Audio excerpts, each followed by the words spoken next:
Welcome, welcome. So the whole subject is the solarized mind, the soul and its angelic companion. Let me first give you kind of an overview of some of the subjects, the subtopics we'll be covering in this. Obviously it has a lot to do with mind, but in particular the solarized mind, which is another way of saying the mind that has been inspired by the soul. So we're going to be looking at what does that mean, the solarized mind.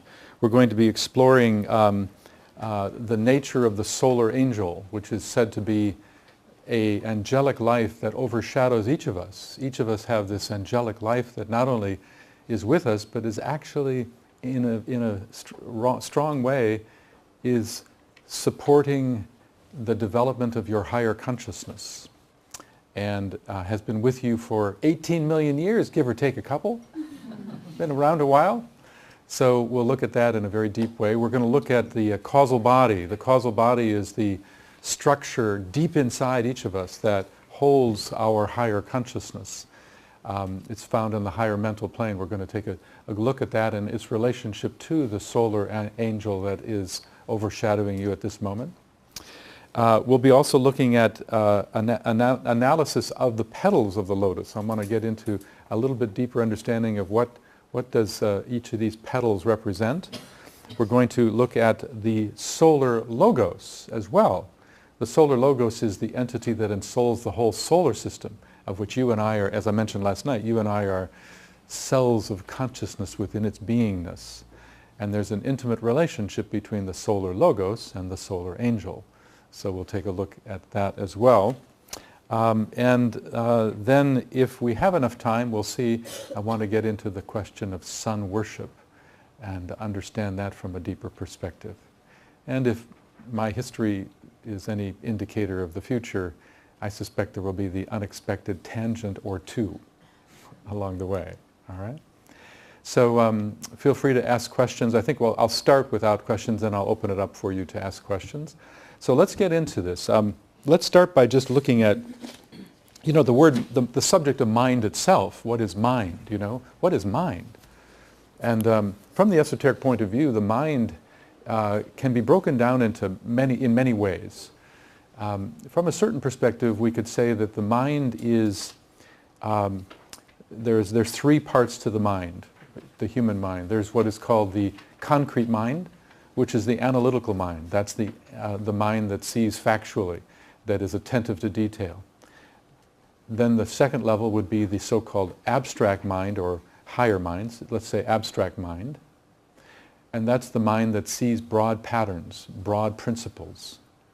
And then you have what is called the sun of mind, S-O-N, sun of mind.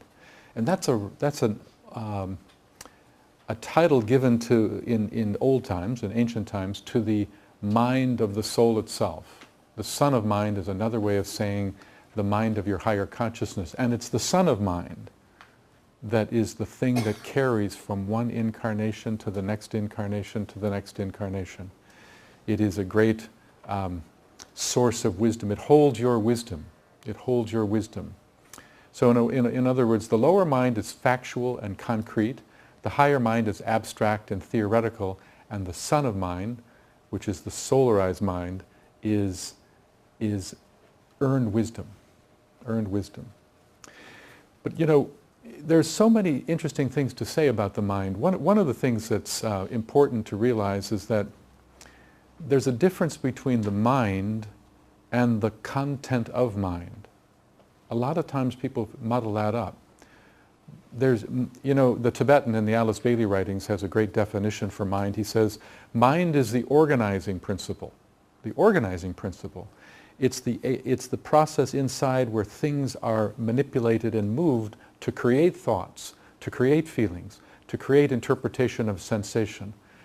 So mind is really the faculty of motion within that builds thoughts. But there's a difference between the process of thinking and the product of that thinking.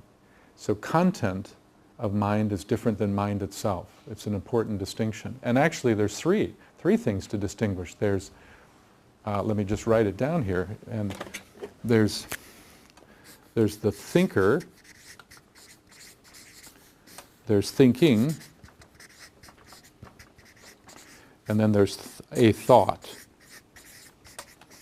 The thinker is the beingness in each of us. Thinking is the process of motion, the motions of the mind, and thought is the product of those motions. But we muddle them up. We muddle those three things up. And they all kind of feel like they're all tangled together. In many ways, the whole spiritual path is untangling it.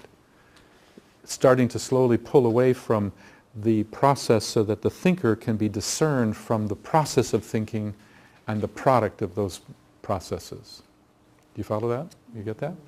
So that's the function of detachment. The function of detachment is to do that.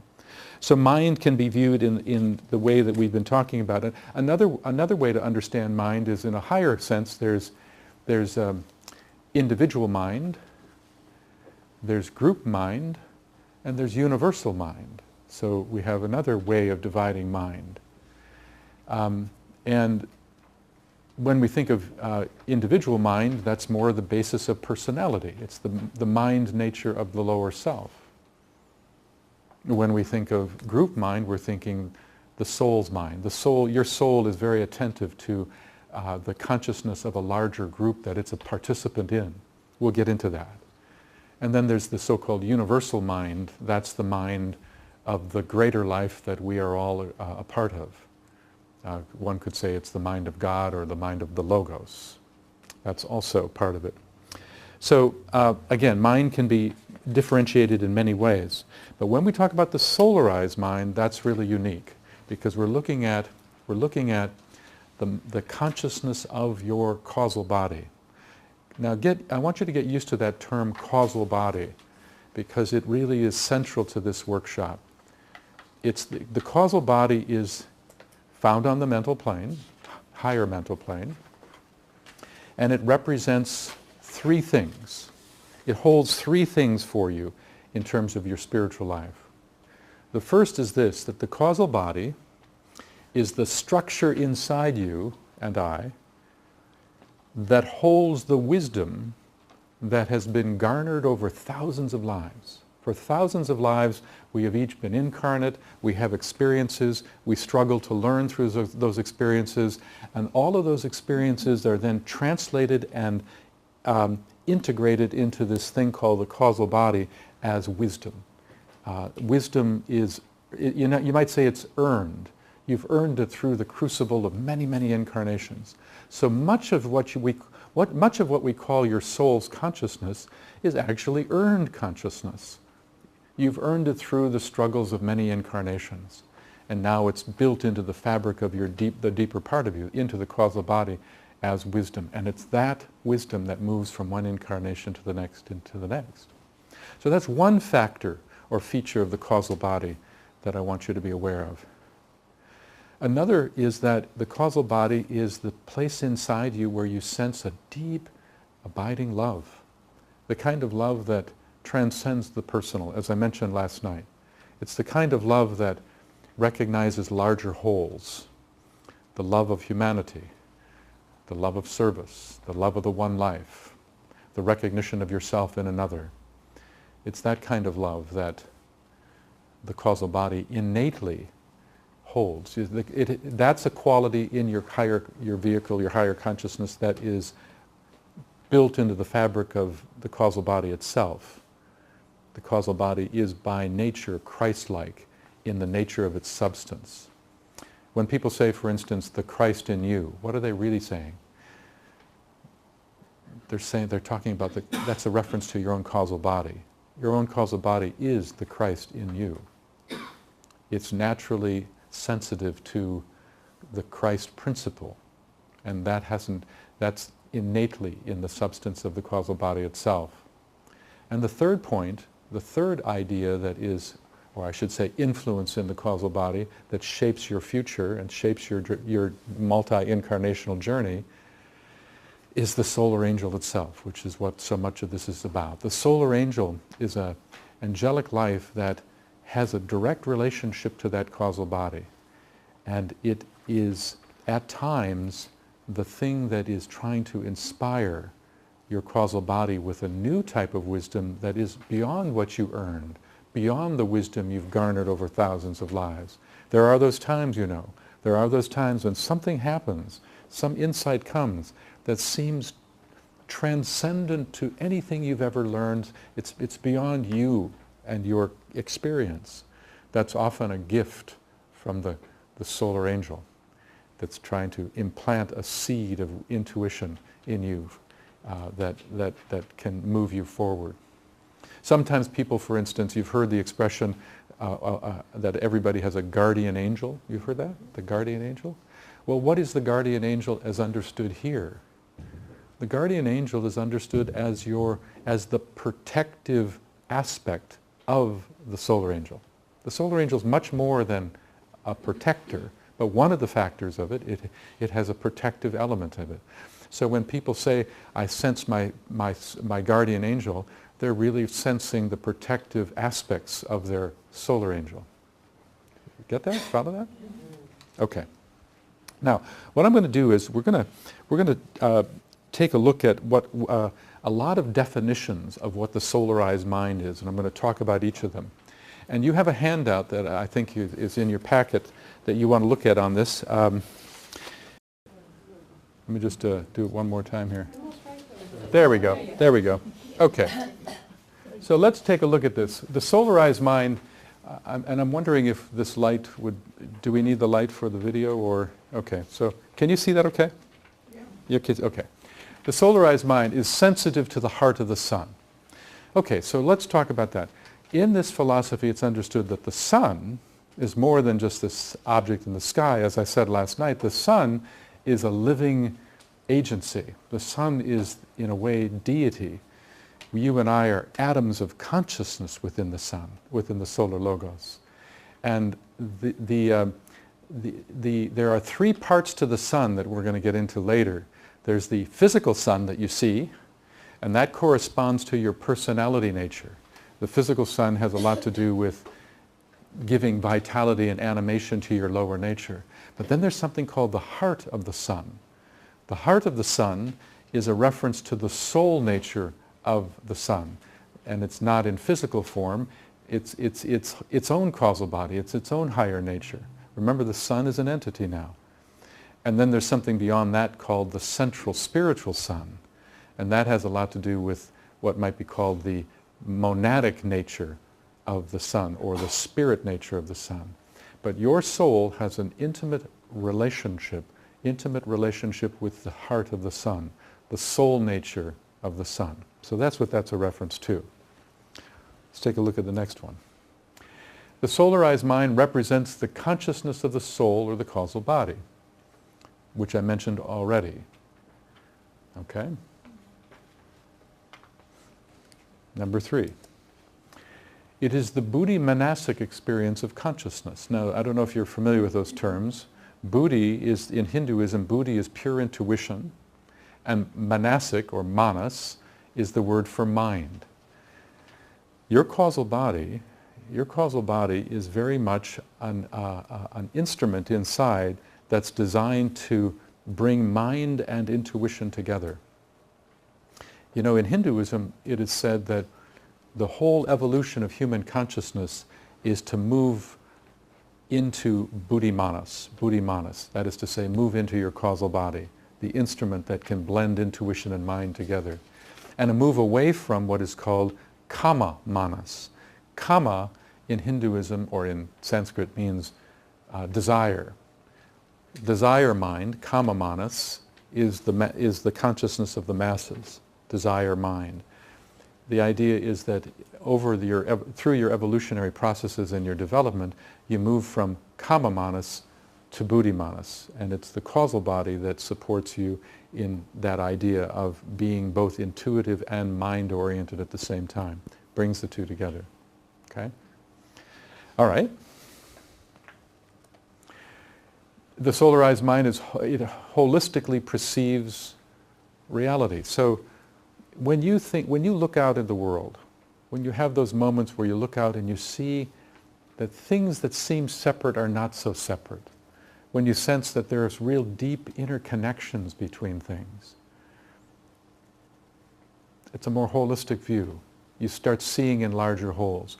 At that moment, when you have that perception, that moment is a moment where the causal body, the soul itself, is participating in the shaping of your perception at that moment. I should mention that that's one of the amazing things about this philosophy. You know, it talks about the soul in many, many, many ways, but so often in the mainstream, the soul is something you become particularly interested in at the end of your life, sort of hoping it exists. But the esoteric philosophy would say, why wait? The causal body, the soul's consciousness is available to you in the crucible of every moment of the day. Every moment of the day is a place where the soul has the opportunity to participate in the shaping of your thoughts and your perceptions and creating a heart response. And that sense of seeing the connections. Your personality is preoccupied with separateness. Your soul is preoccupied with unity. Your soul is not only, your personality is not only preoccupied with separateness and it's preoccupied with its uniqueness. The soul is preoccupied with its sameness with things. You know, it's when you see yourself in another, at that moment the causal body, the solarized mind is participating in your perception. When you're preoccupied with how you're different than another, and that's the personality dominating the perceptual process at that time. Okay? Everybody still with me? Okay. All right. The soul wants not for itself. It wants not for itself. So the soul is a very decentralizing force inside each of us. You know, it's not desirous. It wants to serve. It's the part of us that wants to make that uplifting contribution. In another section of this teaching, there's a whole thing called the 7 laws of the soul. The 3rd law is the law of service. The law of service is the law that states that your causal body, your solarized mind, by definition it wants to work and express itself through the personality, the lower self. And it wants to do that without the personality getting in the way, which, as I said last night, is often the problem. And in so doing, it wants to express and uplift something beyond its own nature, beyond its own self, and that's service. And every soul is destined to be an agent of service in the world. And so we see it wants not so much for its own gain, but much more for the benefit of others. And service doesn't have to be rendered from a soul perspective to human beings. There are some people who their inner calling, their inner dharma is much more around service to one of the other kingdoms of nature. So you have some people that are maybe not even very effective with people, but they're really effective with animals. Or they're really committed to somehow sensing the plant kingdom and a commitment to work to the betterment of the plant kingdom. That's just as much an act of service as anything with human beings, you see. So when we think of service, widen your thinking out to see it in that larger context. Okay? The solarized mind recognizes the spiritual principles underlying outer events. You may recall last night I talked about the third eye and how the third eye is that part of us that looks deeper than the form of things to sense the living principle, the underlying patterns that are struggling to emerge through the form. That's the third eye is the eye of the soul. It's the eye of vision. And so when we can start sensing that, when you start to sense that in your day-to-day life, you know at that moment that the solarized mind, the soul, is in the game at that moment.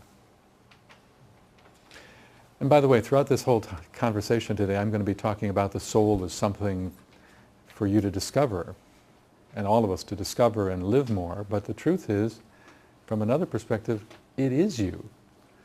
You know, it is you. You are the soul. And it's just a matter of your lower self recognizing that. See, the lower self has a tendency to identify itself and says, this is me. Self is, the personality is one of the great obstacles to personality, of the personality, is that it thinks it's an independent agent. It doesn't realize that it's merely an appendage. The soul is merely is trying to extend itself into personality and as personality, but the personality tends to have a mind of its own. And let me stop for a minute and just highlight that. So it's, for those of you who might be a little new to this, let me give you a structural context. You know, so often we talk about the soul and the personality as different. Like somehow here's the soul, here's the personality, and we talk in that duality a lot. And it's true that from a teaching perspective, it's wise to do that, to differentiate those two parts within us. But let's be more refined when we talk about personality and how it's different than the soul, because in a way it's not so different. Look at it this way. Your causal body, your solarized mind, is the thing that moves from one incarnation to the next incarnation to the next incarnation. Now when that causal body incarnates, it's not the whole causal body that incarnates. The main part of the soul is out of incarnation. The main part of the soul is always found on the higher mental plane. What incarnates is a thread of the soul called the Sutratma. The Sutratma. And it descends into lower substance, mental, emotional, and physical, at the time of incarnation. And through certain processes, it attracts substance to that thread. And it attracts mental substance, emotional substance, and physical substance. And that substance coagulates around that thread, that Sutratma, and becomes the vehicles of the personality. One vehicle will be the mental body of the personality. Another will be the emotional, and finally the physical. And so you've got a thread of the soul incarnating into three layers of substance, form, enwrapping itself, you might say, in three layers of garments. But then what happens is this, that the soul then, or that thread I should say, that thread begins to confuse itself with the garments it's wearing. So it begins to say, I am my thoughts, I am my feelings, I am my physical sensations, I am the phenomena that I am experiencing now. That's personality. That's what we call personality. So what is personality in a deeper sense? It's just a fragment of the soul, incarnate into substance, and confusing itself with the phenomena that arises from that substance. You get that? And that the whole spiritual journey is to detach that thread, to help it remember that it's just it's an extension of the soul and not an independent agent. That's the real story here. But for teaching reasons, we speak of them as quite separate. But as you can see from what I've just shared with you, really not separate at all. Not at all. Okay? You could look at it this way. So, personality is simply the chosen style for the soul's outer expression. It just thinks it's on its own. We have to do something about that. Okay. All right. Solarized mind is the Christ in you. As I mentioned earlier, it's the Christ in you. When people wake up to the soul for the first time in some incarnation, they often get this confused. It's the born-again Christian who has the born-again experience and is suddenly saved and says, Jesus came to me and I'm now saved. From the esoteric point of view, that's not what happened. Jesus didn't come to you. What happened is you had an inner experience of your own causal body, which is Christ-like. And because you were raised, this person was raised in a Judeo-Christian context, the personality has only that as a foundational reference point for explaining that experience that just happened. And it sure felt Christ-like to the personality, and that's what the personality has been told Christ is like. So there's a confusion here.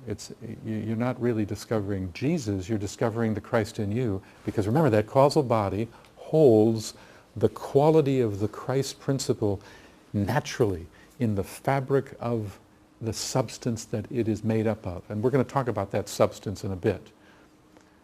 So that's what I'm trying to say here. Okay?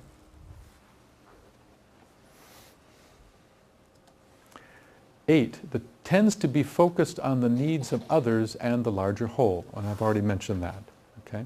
The needs of others. Okay? Focused on the needs of others. Yes? I have a question about that. Okay? So, are you saying that Jesus doesn't exist? Not at all. There's a great, the question is, I'm going to be reminded occasionally to repeat the question. Jared's back there going, that's his signal. I got it. The question is, by what I just said, am I saying that there is no such person as Jesus? And the answer is no, I'm not saying that at all. This philosophy is there's clearly a great being called Jesus, and there's also another great being called Christ, and they're different. Jesus is a disciple of the Christ, but not the Christ himself. I get that. Yeah.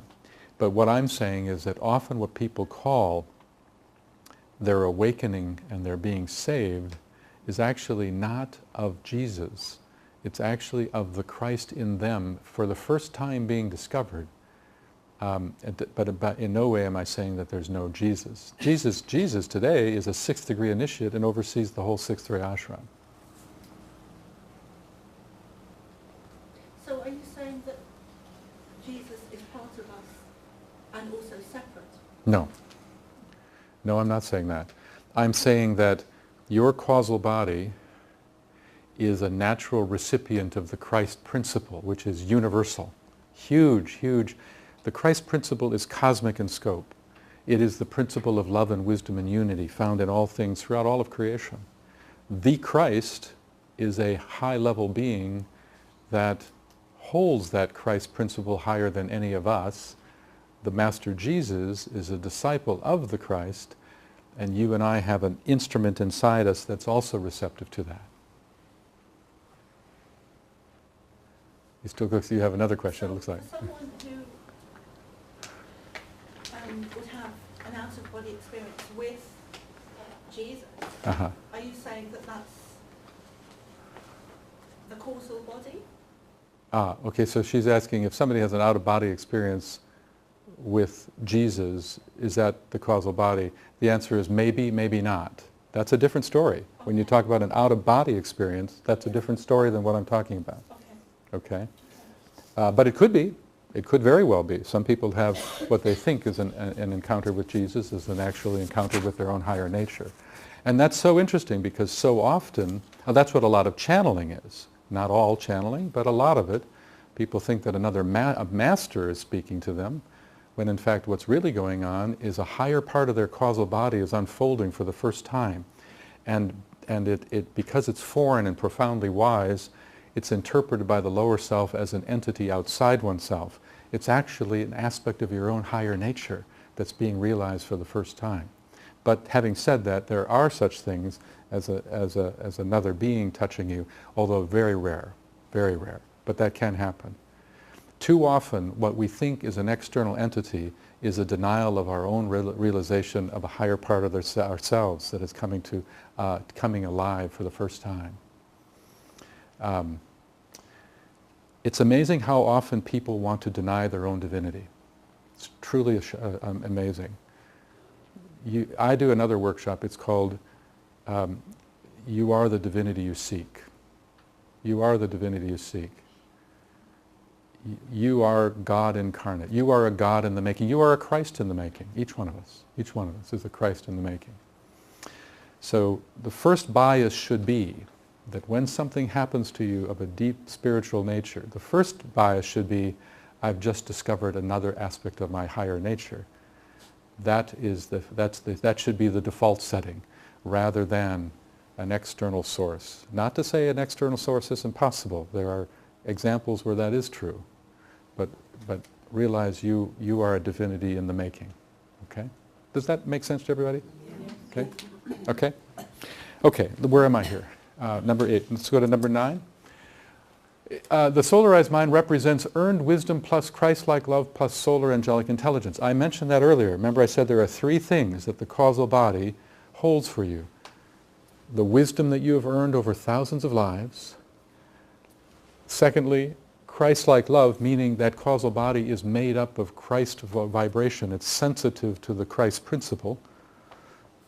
And third, solar angelic intelligence, this angelic influence that will continue to shape your experience and at times will seed your mind with some deep insight, an angelic life. Okay? So we did talk about that. And number 10 is the source of spiritual revelation. when you have a revelation about something, 9 times out of 10, or maybe 99 times out of 100, that revelation, again, is not coming from some external agency. It's coming from your own causal body. And what is revelation, anyway? About a year ago, I did a workshop in this country called Revelation, Holding the Mind Steady in the Light. Was anybody there for that one? Aha, good. So here's a quiz question. No, I'm just kidding. I won't do that to you. That's not fair. That's not fair. The Revelation is so interesting because it's really a story of light. Revelation is a story of light. And here's a concept that I hope you remember. Light is known by what it reveals. Light is known by what it reveals. And that's a key concept when you understand the revelatory light that comes forth from the causal body. You know, on a practical level, if I look outside at a beautiful tree, it's light, it's physical light that's reflecting off that tree, bouncing off of it and hitting my eye. So light is known by what it reveals, you see. But now take that further, and realize that's just physical light. There's also the light of wisdom. There's the light of love. There's the light of idealism. There's the light of compassion. There's the light of purpose. You know, there's in the esoteric literature, in the Alice Bailey writings, I one time did a search on all the references to light of. There's something like 150 of them, different types of light that is revealed to us. And most of them, not all, but most of them are really coming forward through the causal body, through your own higher nature. It's the great revelatory agency inside us. Okay?